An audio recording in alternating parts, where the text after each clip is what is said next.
Les alimentations réduites en glucides sont une grande famille d'alimentations. On appelle ça les alimentations low carb en anglais pour faibles en glucides. Carb, c'est les glucides, les carbohydrates.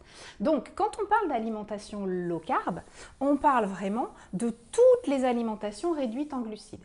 Sur ce tableau, je vous ai mis 3 axes. Le premier axe, c'est la quantité de glucides. 100 grammes, 50 grammes, 20 grammes.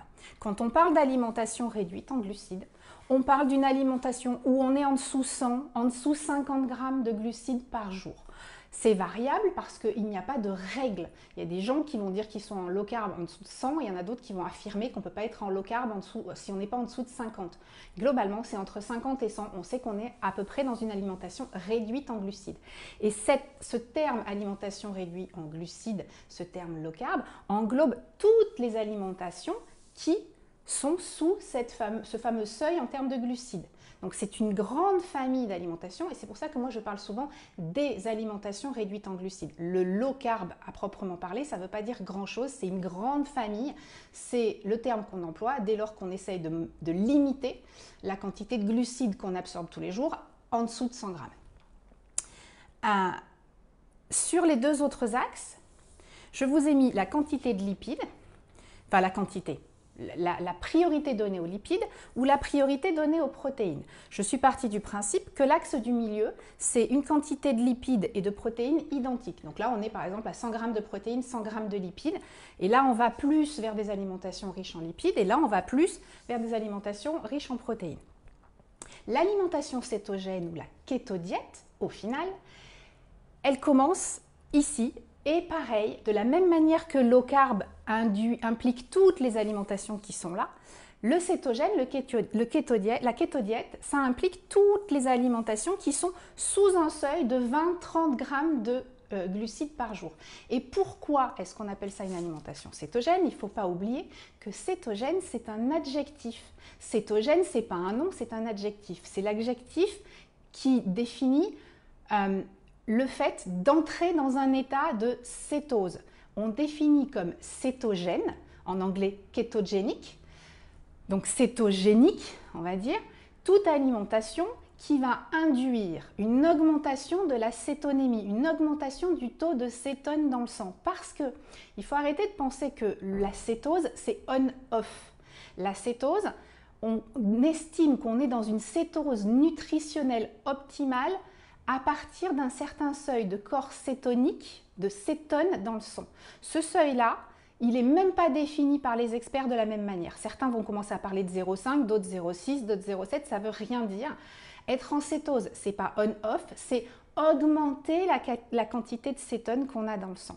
Et donc ces alimentations cétogènes, elles ont pour but d'augmenter la quantité de cétone qu'on a dans le sang. Elles génèrent l'augmentation du taux de cétonémie, cétogène, d'accord? On n'est pas sur du on-off, je le répète, on est sur une augmentation du taux de cétone dans le sang. Mais sachez que les cétones dans le sang, on en a tous eu. Il suffit, les bébés, ils en ont plein dans le sang parce qu'ils sont jeunes assez souvent. Nous-mêmes, on sécrète des cétones quand on dort parce qu'on est en jeûne, etc. Donc la cétose, elle existe de fait dans le corps humain. Quand on parle d'alimentation cétogène, c'est parce qu'on va viser la cétose nutritionnelle optimale. Attention, on peut être en cétose parce qu'on est malnutri également. Les personnes qui font la grève de la faim ou les personnes qui sont retenues en otage et qui ne mangent pas, elles sont aussi en cétose. C'est juste que ce n'est pas une cétose nutritionnelle optimale souhaitée, c'est juste que leur corps cétonique augmente parce qu'ils ne mangent pas, donc le corps va chercher en fait dans la graisse puisée. Parce qu'au final, les corps cétoniques, c'est ça, c'est le fruit de la combustion du gras. Mais on carbure au gras à plus ou moindre échelle, à plus ou moins volume toute notre vie. On ne fonctionne pas que sur nos stocks de glycogène, on fonctionne aussi sur nos stocks de gras. C'est la mécanique normale du corps. Quand on mange, on stocke du glycogène, on stocke du gras. Quand il n'y a plus de glycogène, le corps va plonger dans les réserves de gras pour faire de l'énergie. Simplement, quand on applique une alimentation cétogène, on a une réserve de glycogène qui existe toujours, mais surtout, on a appris à notre corps à aller piocher dans le gras et du coup le symptôme qu'on va piocher dans le gras, c'est le fait de sécréter plus de corps cétonique. Mais ça ne veut pas dire que parce qu'on est en cétose on va maigrir, c'est juste le symptôme qu'on est en train d'utiliser sa graisse. Ou de la graisse d'ailleurs, parce qu'on peut aussi utiliser la graisse exogène, la graisse qui vient de l'alimentation. Donc là, on est bien d'accord, on a toutes les alimentations réduites en glucides qui sont, on va dire, qui commencent autour de 75 grammes de glucides par jour et en dessous, peu importe la quantité de lipides et de protéines. Idem pour la diète cétogène, le régime keto, c'est en dessous de 20-30 grammes. Alors on dit que 20 grammes, c'est la certitude d'avoir une cétose nutritionnelle optimale. Il y a des gens qui vont l'atteindre en étant à 30 grammes. Il y a des gens dans le groupe dont je sais qu'ils ont besoin d'être en dessous de 10 grammes pour calmer leur migraine et dès qu'ils montent au-dessus, ils vont retrouver des migraines et des pathologies. Donc ce niveau-là, bien sûr, il est variable, mais on va dire qu'autour de 30 grammes de glucides par jour et en dessous, on est dans ce qu'on peut appeler une alimentation cétogène. Peu importe la quantité de lipides ou de protéines qu'on a choisi de manger. On est aussi bien en cétogène avec une alimentation carnivore qu'avec une alimentation très lipidique. Et là, du coup, je vais sortir mes petits post-it.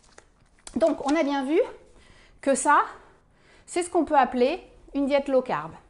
C'est-à-dire qu'à partir de là, quand on est dans ces eaux-là, qu'on mange un peu de gras, un peu de protéines, qu'on diminue ses glucides, on est dans une diète low carb classique.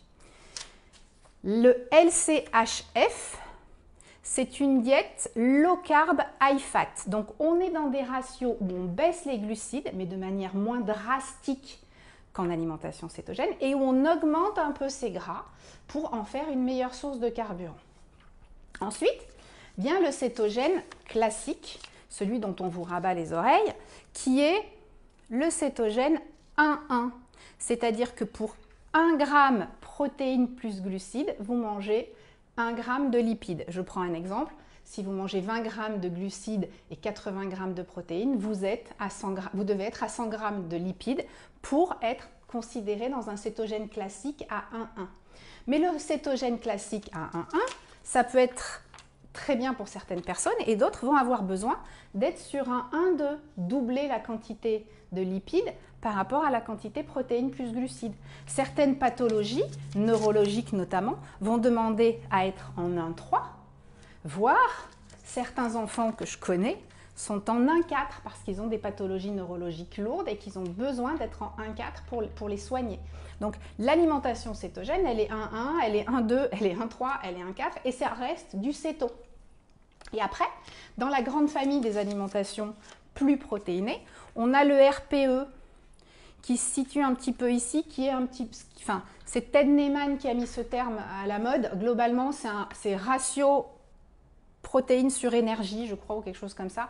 C'est un cétogène une alimentation low carb un peu plus protéinée, où en fait on favorise les protéines par rapport aux lipides. Et on a en tout dernier l'alimentation que moi je préfère, qui est un céto très très pauvre en glucides, puisqu'essentiellement carnivore, où on se nourrit essentiellement d'aliments d'origine animale, des viandes, des abats et du bon gras bien sûr, parce que le carni, même d'ailleurs je me trompe, il faudrait que je le mette un peu plus là, on mange quand même beaucoup de gras dedans, puisque le gras c'est la source d'énergie et qu'on en a besoin, c'est dans le gras qu'on fabrique les acides aminés qui vont être utiles au fonctionnement de notre corps.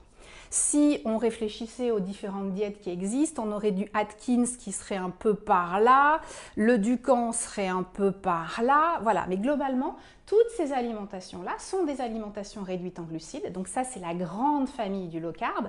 Et ça, c'est la sous-famille des alimentations cétogènes. J'espère que j'ai été claire. Maintenant, je vais prendre vos questions sur le sujet.